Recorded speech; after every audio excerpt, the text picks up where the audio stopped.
नमस्कार मित्रों, एक बार फिर से हम लेकर आ चुके हैं तेरी मेरी प्रेम कहानी का एक नया भाग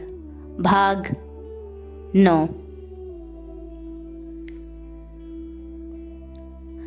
कुछ देर बाद ऑटो वाले ने एक चौल के सामने अपना ऑटो रोका।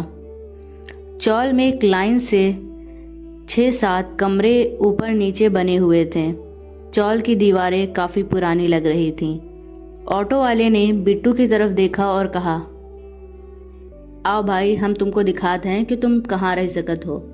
बिट्टू ऑटो से बाहर निकला, अपना बैग उठाया और चौल को ध्यान से देखते हुए ऑटो वाले के पीछे चल दिया। ऑटो वाला बिट्टू को एक कमरे के सामने लेकर गया और चाबी निकालकर दरवाज़ा खोलने लगा। उसने दरवाज़ा खोला और कहा, ये रहा तुम्हारा कमरा, देख लो भाई, फिर पैसे निकालो, क्योंकि बिना पैसे कमरे के अंदर एंट्री नहीं है। बिट्टू ने सुना तो अंदर आकर कमरे का मुआयना करने लगा।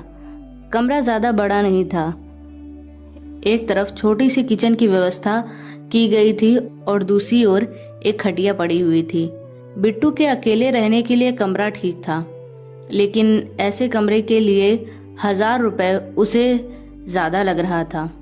हालांकि उसने 2 दिन से जितने भी कमरे देखे वो इससे भी छोटे थे, जिनके लिए लोग 2000 चार्ज कर रहे थे, पर फिर भी उसे ये कमरा 1000 रुपये ज़्यादा लग रहा था। उसने ऑटो वाले की तरफ देखा और कहा, कमरा तो ठीक है पर कीमत कुछ ज़्यादा नहीं है। ऑटो वाले ने सुना तो बोला, ऐसा करो भैया, तुम जाओ वहीं स्टेशन पे जाओ, तुम्हारे लिए यहाँ कमरा नहीं मिल पाएगा, जाओ तुम।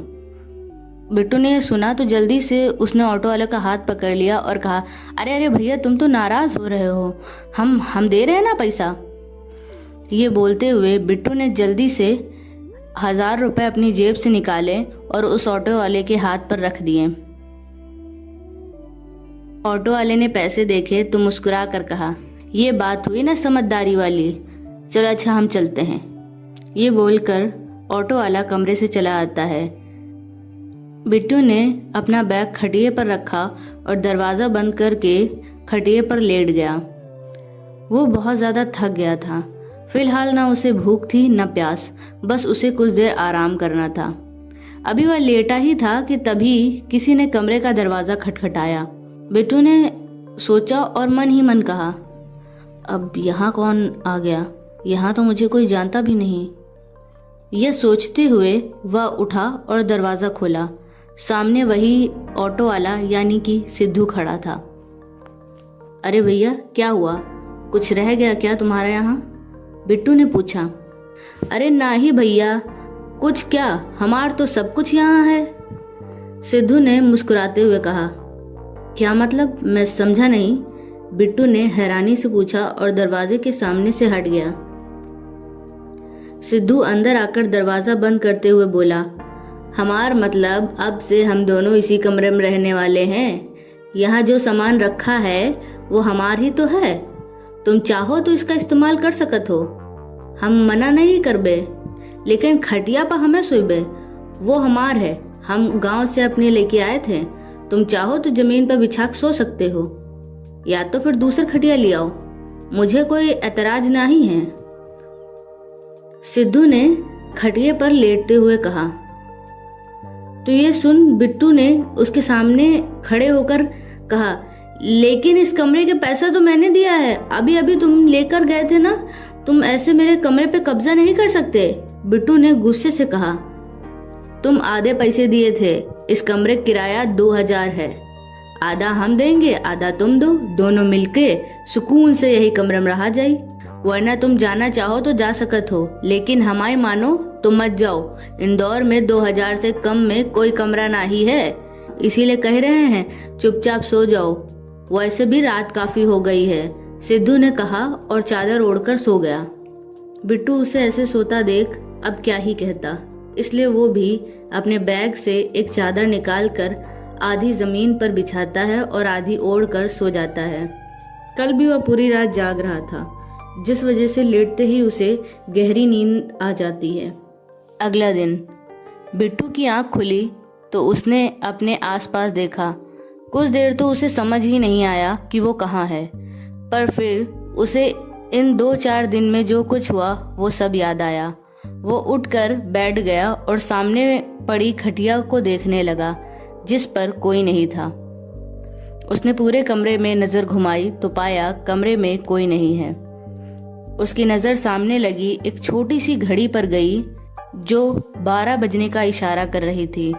ये देख वो हड़बड़ाते हुए अपनी जगह से खड़ा हुआ और खुद से ही कहा, अरे बिट्टू, अगर ऐसे ही सारा टाइम सोने में निकाल देगा तो मुन्नी से शादी नहीं कर पाएगा। उसके लिए नौकरी ढूंढनी होगी और ऐसे पड़े रहने से नौकरी नहीं मिलने वाली। उठ और जल्दी से नहा धोकर तैयार हो जा और नौकरी ढूंढने के लिए निकल जा।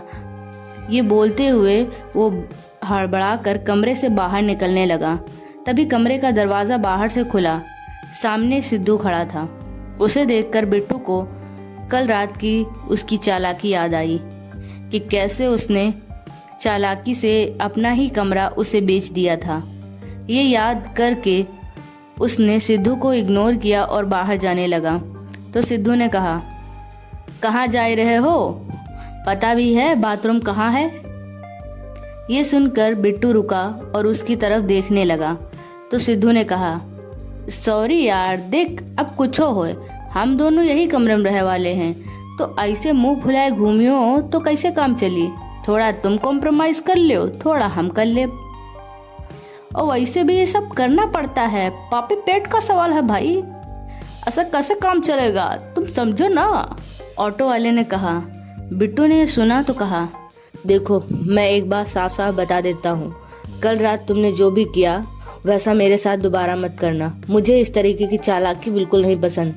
अगर तुम पहले कह देते कि 1000 रुपए में हम दोनों को रूम शेयर करना है तो मैं उसके लिए भी तैयार हो जाता, पर तुमने पहले ही दिन मुझसे इस तरह झूठ बोला।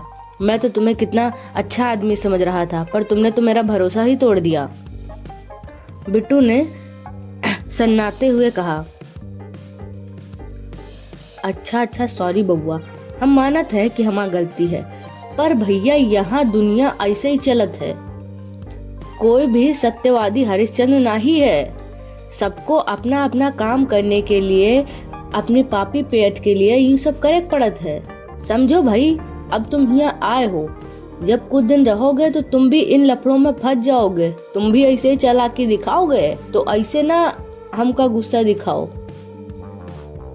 सिद्धू ने बिट्टू के कंधे पर हाथ रखकर कहा, मैं बाकी सबका नहीं जानता, पर मैं वैसा नहीं हूँ, इसलिए मुझे इस तरह की चालाकी अगली बार मत दिखाना। और वैसे ये बताओ कि बाथरूम कहाँ है? मुझे फ्रेश होना है। वैसे भी आज बहुत देर हो गई है, 12 बज रहा है और मैं कमरे से बाहर भी नहीं निकला। ऐसा रहा तो मैं शहर में नौकरी तक नहीं ढूंढ पाऊंगा।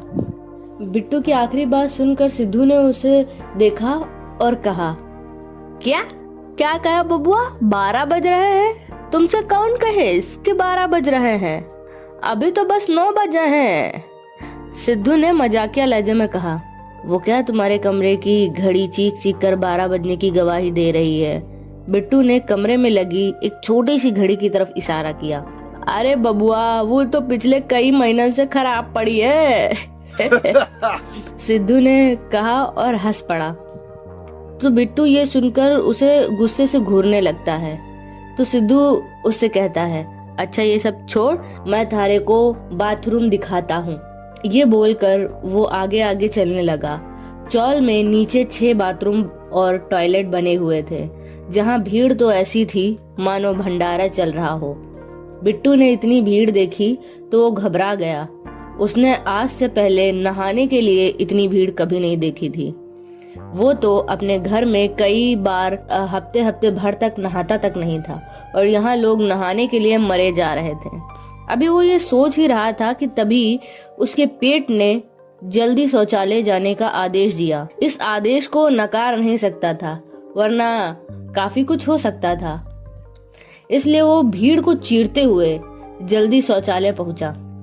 खैर, काफी मशक्कत के बाद बिट्टू किसी तरह नहा धोकर कमरे में आया, पर जब वो आया तो 1 बज चुका था। सिद्धू पूरा खाना बना चुका था और खाना खाकर कमरे से निकल रहा था। उसे जाता देख बिट्टू ने कहा, अरे भैया तुम कहाँ जा रहे हो? और कहाँ जाए, ऑटो चलाए जा रहे हैं। आज वैसे हो बहुत देर हुई गए है, अपना रोज का काम तो यही है ना। अच्छा हम चलत हैं, आज ना वैसे हो हमका बहुत देर हुई गए है, तुमसे हम रात में बात करत हैं आके। ये बोलकर वो जाने लगा। तभी उसे कुछ याद आया और वो जल्दी से बिट्टू के पास आकर बोला, और हाँ उधर टेबल पर कमरे की एक और चाबी रखी है, याद से ले जाना और ताला भी लगा देना, यहाँ चोर बहुत आते हैं। और हाँ हमने खाना बना दिया है, तुम खाए लेना। ये बोलकर वो जल्दी से वहां से चला आता है। उसके जाने के बाद बिट्टू हल्का मुस्कुराया और खुद से बोला, वैसे इतना भी बुरा नहीं है। ये बोलकर उसने सिद्धू का बनाया खाना खाया जो बिट्टू के गले से नीचे तक नहीं उतरा। अब उसे समझ आया कि क्यों सिद्धू उसे खाना खाने को कह रहा था। जब उससे ये घटिया खाना खाया नहीं गया तो उसने बिट्टू के लिए खाना रख दिया। ये सोचकर बिट्टू को एक बार फिर से उस पर बहुत गुस्सा आने लगा, पर वो कर ही क्या सकता था। इसलिए उसने अपने कुछ डॉक्यूमेंट लिए, जिन डॉक्यूमेंट से ये बताया जा सकता था कि बिट्टू बृजेंद्र मुखर्जी है, क्योंकि उसमें उसकी क्वालिफिकेशन बताने वाली कोई भी ऐसा सर्टिफिकेट नहीं था। उसने सारे डॉक्यूमेंट को अच्छे से देखा और कमरे में ताला लगाकर निकल गया नौकरी की तलाश में। तो दोस्तों आज का हमारा ये चैप्टर यहीं पर खत्म होता है, पर जाने से पहले मैं आपके लिए एक सवाल छोड़ जाना चाहती हूँ। क्या लगता है बिट्टू को इंदौर जैसे बड़े शहर में कोई नौकरी मिलेगी? और मिलेगी तो नौकरी क्या होगी? जानने के लिए इस कहानी को सुनते रहिए। मिलते हैं इसके अगले चैप्टर में। तब तक के लिए नमस्कार।